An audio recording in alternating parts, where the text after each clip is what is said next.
Hello friends, स्वागत है आपका अपने यूट्यूब चैनल टीजी अभ्यास में। फ्रेंड्स, आज हम पढ़ेंगे पॉलिटिकल साइंस का बहुत ही शानदार टॉपिक होता है राज्यों के नीति निर्देशक तत्व। इसके पहले मैंने आप लोग को पढ़ाया था मूल अधिकार, संविधान सभा और संविधान की प्रस्तावना, जिसका लिंक मैंने डिस्क्रिप्शन बॉक्स में दे दिया है, वहाँ से जाके आप वीडियो देख सकते हैं। आइए शुरू करते हैं आज का अपना टॉपिक। राज्यों के नीति निर्देशक तत्व आयरलैंड के संविधान से लिया गया है। सबसे महत्वपूर्ण ये है, ठीक है।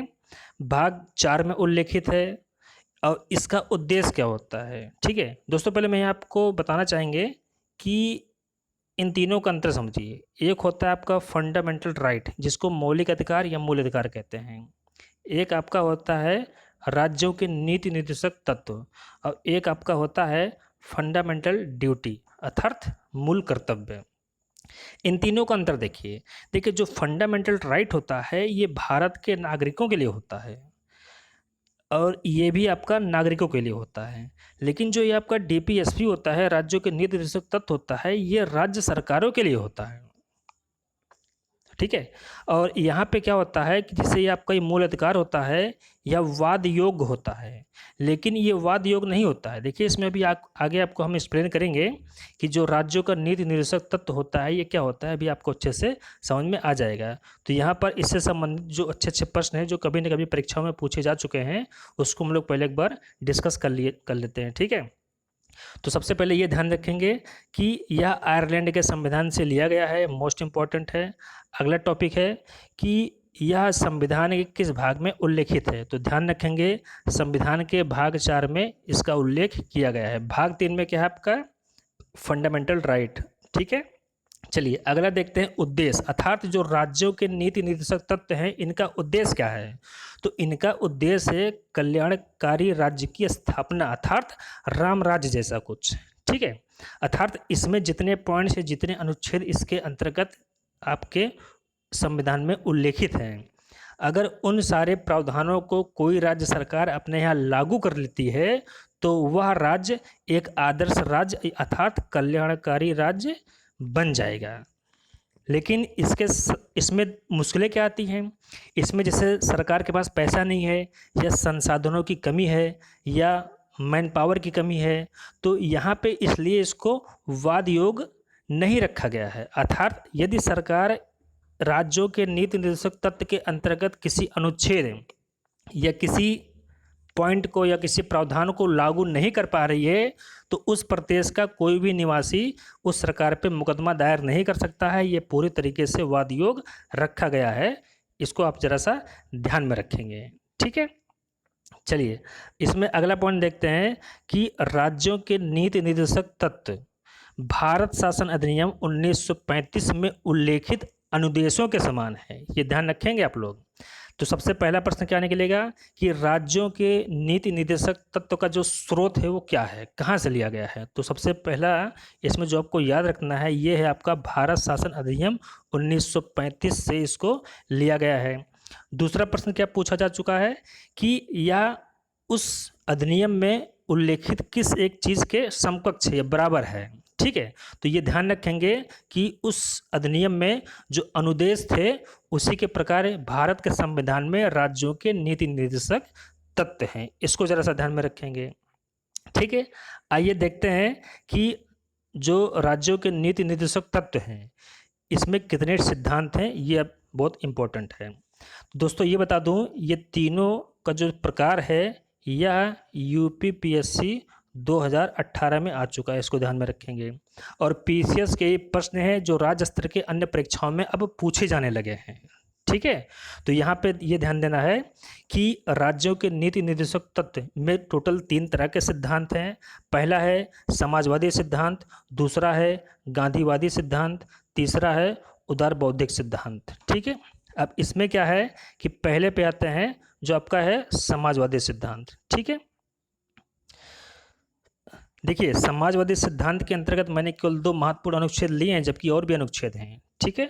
चलिए इसमें देखते हैं अनुच्छेद 39। अनुच्छेद 39 क्या कहता है कि बालकों को स्वास्थ्य विकास के अवसर प्रदान करना, अर्थात जो आपके राज्य में जो भी बालक हैं, बच्चे हैं, उनके स्वास्थ्य के बारे में आपको चिंता करना है या उनके लिए कुछ सुख सुविधा जो चिकित्सीय सुख सुविधा है उसको मुहैया कराना है। जैसे कि आप एग्जाम्पल में देखिए, जो प्राथमिक विद्यालय में बच्चे पढ़ते हैं उनको आयरन की गोली वगैरह उपलब्ध कराई जाती है, उनके लिए टीकाकरण का कार्यक्रम सरकार के द्वारा ऑर्गेनाइज किया जाता है। ठीक है, मिड डे मील के तहत भी इसकी पूर्ति हो जाती है यहाँ पे। तो ये सब चीज़ें हैं कि सरकार के द्वारा अपने राज्य में निवास करने वाले गरीब बच्चों को हर प्रकार का उनके स्वास्थ्य संबंधी सुख सुविधा मुहैया कराना ये सरकार का नैतिक जिम्मेदारी है। ठीक है, लेकिन सरकार यदि ऐसा नहीं कर पा रही है तो आप सरकार पे मुकदमा दायर नहीं कर सकते, उनसे सवाल नहीं पूछ सकते। इसका प्रावधान भी संविधान में किया गया है, ध्यान रखेंगे इसको। अगला अनुच्छेद है 39 का।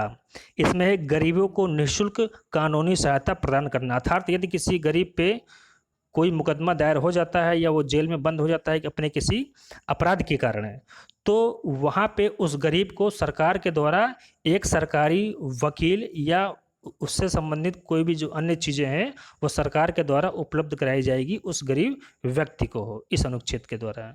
ठीक है, तो ये देखो सब समाज से संबंधित है, तो ये आपका समाजवादी सिद्धांत हो गया। ठीक है, अब गांधीवादी सिद्धांत के बारे में बात करेंगे। तो गांधीवादी सिद्धांत का मतलब है कि ऐसे सिद्धांत जो गांधी जी के विचारों से प्रेरित हों।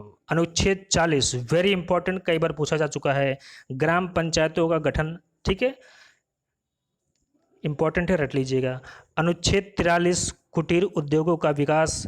तो इन सब के पक्षधर थे महात्मा गांधी जी। ठीक है, अगला है अनुच्छेद 47 नशीली दवा तथा शराब पर प्रतिबंध, ये भी इंपॉर्टेंट है, याद रखेंगे। अगला है अनुच्छेद 48 गाय बछड़ा तथा अन्य दुधारी पशुओं की बलि पर रोक एवं इनकी नस्लों को सुधारने का प्रयास सरकार के द्वारा किया जाएगा, ऐसा प्रावधान है आपका अनुच्छेद 48 में गांधीवादी सिद्धांत के अंतर्गत। इसको आप रट लीजिएगा। चलिए आइए देखते हैं अगला जो तीसरा हिस्सा है। जो तीसरा प्रकार है वो है उदार बौद्धिक सिद्धांत।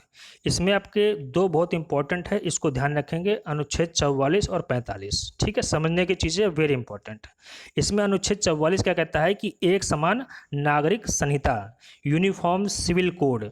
तो इसका मतलब है कि वहाँ के सारे नागरिक एक ही नज़र से देखे जाएंगे और भारत में एक समान नागरिक संहिता, वेरी इंपॉर्टेंट, गोवा भारत का एकमात्र राज्य है जहां पर एक समान नागरिक संहिता लागू है। इसको जरा सा ध्यान में रखेंगे। अगला तो मोस्ट इंपॉर्टेंट है, रटा होना चाहिए जवान पे, अनुच्छेद 45।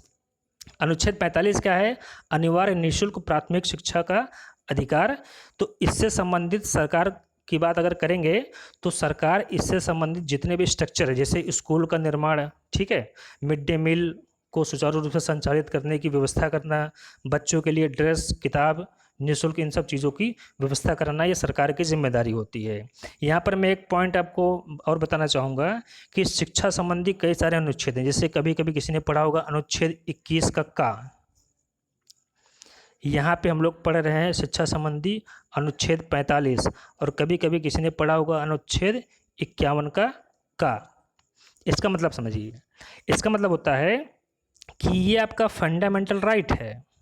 ठीक है, यानी कि मूल अधिकार में जो आपका अनुच्छेद है 21 का, ये आपका है शिक्षा संबंधी अधिकार। अनुच्छेद 45 में ये आपका डीपीएसपी, ठीक है, ये आपका राज्यों के नीति निर्देशक तत्व में शिक्षा का ही जो अनुच्छेद होता है वो होता है अनुच्छेद 45 होता है। ठीक है, अब इसी प्रकार फंडामेंटल ड्यूटीज यानी कि मूल कर्तव्य में जो शिक्षा संबंधी अनुच्छेद होता है वो होता है 51 का। इन सब का मतलब समझिए, जैसे 21 का जो होता है ये नागरिक के लिए, अर्थात भारत में निवास करने वाले 6 से 14 वर्ष के बालक बालिकाओं को प्राथमिक निःशुल्क अनिवार्य शिक्षा प्राप्त करना यह उनका मूल अधिकार होगा, ये ध्यान रखेंगे। ठीक है, अनुच्छेद 21 का। इसी प्रकार डीपीएसपी में कि राज्य अपने राज्य में निवास करने वाले सभी 6 से 14 वर्ष के बालक बालिकाओं को प्राथमिक निःशुल्क अनिवार्य शिक्षा संबंधी सारे सुख सुविधा को मुहैया करवाएगा। तो ये देखो आपका ये राज्य के लिए प्रावधान हो गया, शिक्षा संबंधी हो गया। ठीक है, और इसके बाद 51 का में क्या है?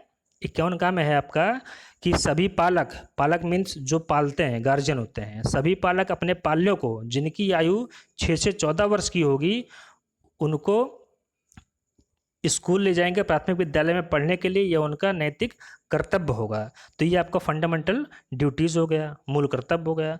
तो यहाँ से जो मैंने भी बोला है इसको आप दोबारा सुन लीजिएगा। यहाँ से कम आप एक बेसिक फंडा समझ सकते हो कि मूल अधिकार, राज्यों के नीति निर्देशक तत्व और मूल कर्तव्य में क्या अंतर होता है। जो भी साथी हमारे चैनल पे आज नए जुड़े हैं, कृपया करके वो चैनल को सब्सक्राइब कर लें।